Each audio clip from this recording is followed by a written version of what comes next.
Welcome to Telangana Raji news. Kaleshwaram ఎత్తిపోతల పథకంలోని మేడిగడ్డ, అన్నారం, సుందిల్లా బ్యారేజీ పునరుద్ధరణ పనులను జాతీయ ఆనకట్టల భద్రతా పర్యవేక్షక సంస్థ ఎన్డీఎస్ఏ మార్గదర్శకాల మేరకు చేపట్టాలని ముఖ్యమంత్రి శ్రీ రేవంత్ రెడ్డి గారు స్పష్టం చేశారు. ఢిల్లీలో ఆయన గురువారం నీటిపారుదల శాఖ మంత్రి ఉత్తమ్ కుమార్ రెడ్డి గారితో కలిసి అధికారులు, ఇంజనీర్లతో బ్యారేజీల అంశంపై సమీక్ష నిర్వహించారు.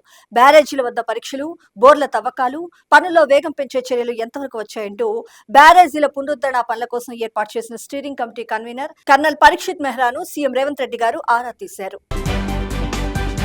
ఇక్కడ వరకు ముఖ్యమైన అంశం చూసినాం. మహిళా రిజర్వేషన్ల ముసుగులో తెచ్చే బిల్లులను తిరస్కరిస్తున్నామంటూ కాంగ్రెస్ పార్టీ అగ్రనేత గౌరవ్ శ్రీ మల్లికార్జున్ ఖర్గే గారు పేర్కొన్నారు. మహిళా రిజర్వేషన్ల చట్టాన్ని అమలు చేసే ముసుగులో కేంద్ర ప్రభుత్వం తీసుకొస్తున్న బిల్లుల అసలు ఉద్దేశం పూర్తిగా దురుద్దేశపూరితమైందంటూ కాంగ్రెస్ పార్టీ నిప్పులు చెరిగింది. వాటిని ప్రస్తుత రూపంలో పూర్తిగా తిరస్కరించాలంటూ పేర్కొంది. ఈ సమావేశం అనంతరం మల్లికార్జున్ ఖర్గే గారు మాట్లాడుతూ మహిళా రిజర్వేషన్ల ముసుగులో లోపభూయిష్టమైన నియోజకవర్గాల పునర్విభజన బిల్లుతో పార్లమెంట్ ను హైజాక్ చేయడానికి కేంద్ర ప్రభుత్వానికి ప్రతిపక్షం ఎంత మాత్రం అనుమతించదంటూ స్పష్టం చేశారు. ఇక్కడ వరకు ముఖ్యమైన అంశం చూసినాం. ప్రజాస్వామ్యంపై కేంద్ర ప్రభుత్వం ప్రత్యక్ష దాడి. ఇప్పటిదాకా ఈసీ, న్యాయ వ్యవస్థ, మీడియాలను అణచివేస్తూ పరోక్షంగా దాడి చేసిందంటూ కాంగ్రెస్ పార్టీ అగ్రనేత గౌరవ్ శ్రీ ప్రియాంక గాంధీ గారు నిప్పులు చెరిగారు. 3 సభ్యుల పునర్విభజన కమిషన్ రాష్ట్రాల తలరాతను నిర్ణయిస్తుందా అంటూ ఆమె నిలదీశారు. రాజ్యాంగ సవరణ బిల్లును ఆమోదిస్తే దేశంలో ప్రజాస్వామ్యం అంతమైనట్లే. ఇది అమిత్ షా కుటిల రాజకీయం. చాణక్యుడు జీవించి ఉంటే ఇది చూసి మ్రాన్ పడిపోయేవారంటూ కాంగ్రెస్ పార్టీ అగ్రనేత గౌరవ్ శ్రీ ప్రియాంక గాంధీ గారు పేర్కొన్నారు. జనగణను ఆలస్యం చేయడానికే సవరణలంటూ అఖిలేష్ యాదవ్ గారు పేర్కొన్నారు. ఇక్కడ వరకు ముఖ్యమైన అంశం చూసినాం.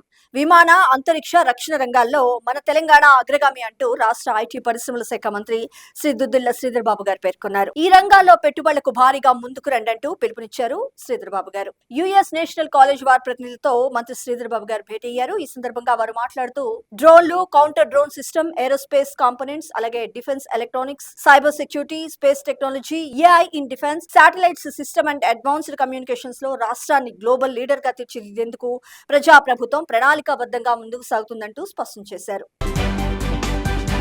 ఇక్కడ వరకు ముఖ్యమైన అంశం చూసినాం.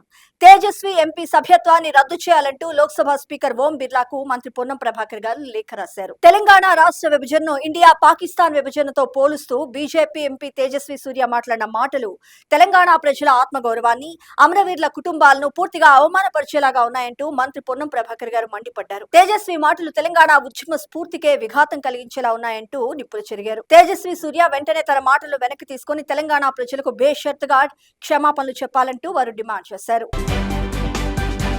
ఇక్కడ వరకు ముఖ్యమైన అంశం చూసినాం. రాజ్యసభ సభ్యులుగా వేం నరేందర్ రెడ్డి గారు ప్రమాణ స్వీకారం చేశారు. ఈ కార్యక్రమానికి సీఎం రేవంత్ రెడ్డి గారు, మంత్రులు, ప్రజాప్రతినిధులు హాజరయ్యారు. ఈ సందర్భంగా రాజ్యసభకు అవకాశం ఇచ్చిన కాంగ్రెస్ పార్టీ అగ్రనేత గౌరవ్ శ్రీ సోనియా గాంధీ గారు, కాంగ్రెస్ పార్టీ అధినేత గౌరవ్ శ్రీ మల్లికార్జున్ ఖర్గే గారు, కాంగ్రెస్ పార్టీ అగ్రనేత గౌరవ్ శ్రీ రాహుల్ గాంధీ గారు, ప్రియాంక గాంధీ గారు, కేసీ వేణుగోపాల్ గారు, గౌరవ ముఖ్యమంత్రి శ్రీ రేవంత్ రెడ్డి గారు, పిసిసి అధ్యక్షులు ఎమ్మెల్సీ మహేష్ కుమార్ గౌడ్ గారు, తెలంగాణ కాంగ్రెస్ పార్టీ ఇన్ఛార్జ్ మీనాక్షి నటరాజన్ గారికి, రాష్ట్ర మంత్రివర్గానికి, ఎంపీలు, ఎమ్మెల్యేలు, ఎమ్మెల్సీలు, పార్టీ శ్రేణులందరికీ నా ధన్యవాదాలంటూ రాజ్యసభ సభ్యులు శ్రీ వేం నరేందర్ రెడ్డి గారు పేర్కొన్నారు. తెలంగాణ ప్రజల వికాసం, అభివృద్ధి కోసం శాయశక్తులా కృషి చేస్తానంటూ ప్రజలకు వారు హామీ ఇచ్చారు.